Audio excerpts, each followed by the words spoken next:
हुआ चली ना क्या करें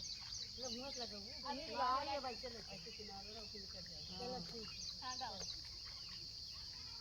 अरे क्या है रावण हारी गईले अपने अहंकार से राम की पुकार से ना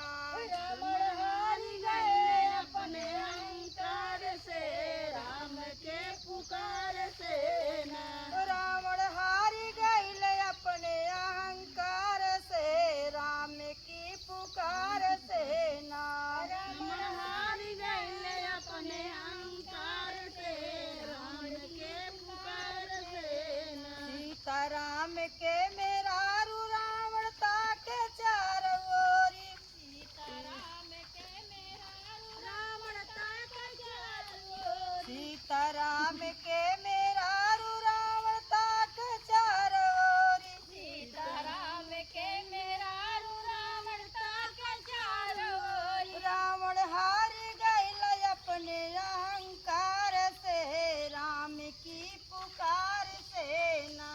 रावण हारी गईल अपने अहंकार से राम की पुकार से ना रावण हारी गईल अपने अहंकार से राम की पुकार से ना रावण हारी गईल अपने अहंकार से